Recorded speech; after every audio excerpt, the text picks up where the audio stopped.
Chapter 1. A Course of Love. Every living being has a heart. Let us define heart as the center of being, that place from which all feeling arises. All true feeling is love. All love praises God.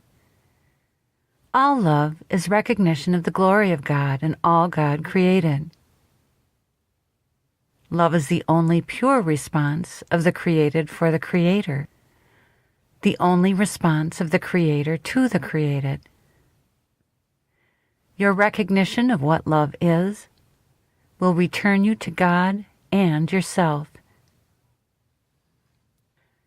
You learned in A Course in Miracles that all knowledge is generalizable.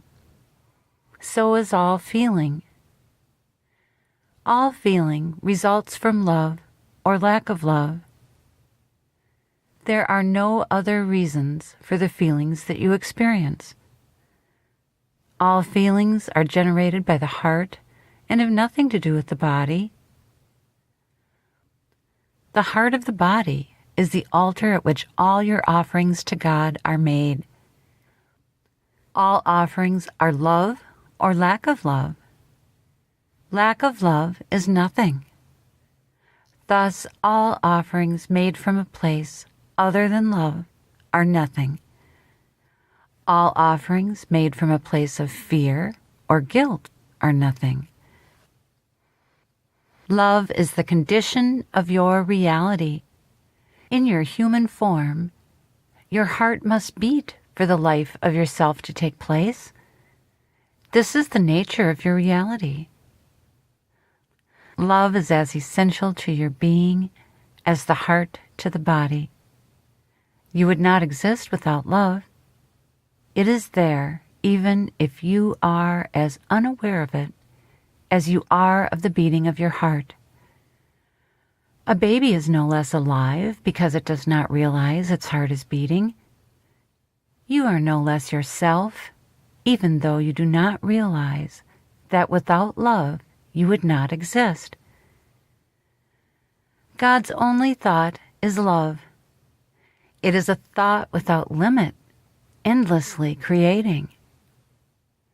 Because of the extension of God's thought of love, you exist. I exist with you in this self-same thought. You do not understand this only because you do not understand the nature of your own thoughts. You have placed them inside your body, conceptualizing them in a form that makes no sense. Yet when you apply your thought to learning, you learn. Let this encourage you. This is an ability we can use together to learn anew. You should be in a hurry only to hear the truth. And of course, all of the ways that you act when you want to hurry are backward to what you would achieve. Let your worries come and let your worries go. Remember always that they simply do not matter except in terms of time, and that you will save time by letting them go. Remember that your worries affect nothing. You think if your worries affect time, this is an effect, but time is an illusion. It too does not matter. Remind yourself of this as well. This is part of letting go of the old world to make way for the new. Realize these things do not matter and will not be carried with you to the new world, so you might as well let them go now. It is as if you have carried your heavy luggage with you everywhere, just in case you might need something. Now you are beginning to trust that you will not need these things you have carried. No heavy coat, for you trust the sun will shine, that warmth will surround you. You are an immigrant coming to a new world with all your possessions in hand. But as you glimpse what was once a distant shore and now is near, you realize none of what you formerly possessed and called your treasures are needed. How silly you feel to have carted them from one place to the next. What a waste of time and energy to have been slowed down by such a heavy burden. What a relief to realize that you need carry it no more. How you wish you would have believed they were not needed when you began. How happy you are to leave them behind. You do not realize, as yet, how heavy was your burden. Had you literally carried a heavy and useless trunk from one world to another, when you had been told by someone wiser that it would not be needed, you would, upon realizing the truth, ask yourself what else you had been told and disregarded. You might try one more thing and then another that you previously would not have tried when you were so convinced that you were right and the other wrong. And as each new step is tried and found to work, your confidence in the wisdom of this teacher would continue to grow. You might consider that you could still learn from your mistakes and find the learning in the end to be the same, and this you surely might do from time to time, but eventually you would realize that it would be quicker and easier to learn without mistakes. And eventually you would realize also that the wisdom of your teacher had become your own. The urge to test another's wisdom is the urge to find your own way and have it be a better way. It is the urge not to trust the teacher in all things, but only in certain things. It is a desire to find your way on your own so that you can take pride in your accomplishment, as if by following another's map, the sense of accomplishment in your arrival would be diminished. This wanting to do things on your own is a trick of the ego, your pride a gift the ego demands. These are the magic thoughts that oppose miracle-mindedness. These are the thoughts that say, on my own, I am everything, rather than, on my own, I am nothing. A true leader follows until she is ready to lead. She does not strike out on her own at the beginning before she knows the way. There is no shame in learning, no shame in following the course another has put forth. Each true course changes in application. 50 students may sit in a classroom being taught the same lessons, and not one will learn in exactly the same way as another. This is true with the teaching and learning of information, and true with the teaching and learning of the truth as well. The only way that you can fail to learn the truth is to demand to learn it on your own. For on your own, it is impossible to learn. Resign as your own teacher. Accept me as your teacher, and accept that I will teach you the truth. Find no shame in this. You cannot learn what I would teach you without me. You have tried in countless ways and can try still again, but you will not succeed, not because you are not smart enough, not because you will not try hard enough, but because it is impossible. It is impossible to learn anything on your own. Your determination to do so only blocks your learning. It is only through union with me that you learn, because it is only in union with me that you are yourself. All your effort is based on disbelief of this truth, and your attempts to prove that this truth is not the truth. All that this effort brings you is frustration. All your seeming success from this effort brings you is pride to offer your ego. This gift your ego demands is not worth the price you pay. The price of this gift is everything. A teacher always has a role in the learning of the student. This does not diminish the student's achievement.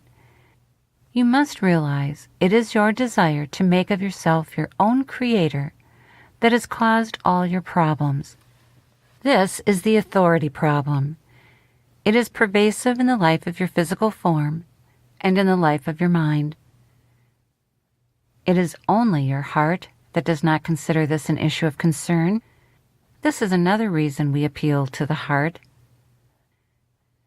The heart cares not where love comes from, only that it comes. This is useful to us in several ways. By this I do not mean that there are not particular objects of your affection. This is not the love of which we speak.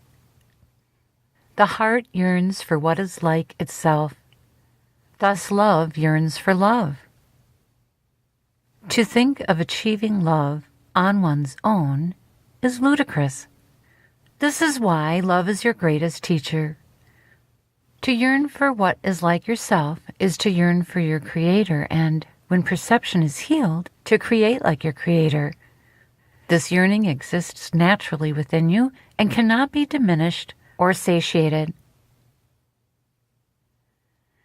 Those who are seen as loveless and alone in the world are those you find to be the objects of your pity.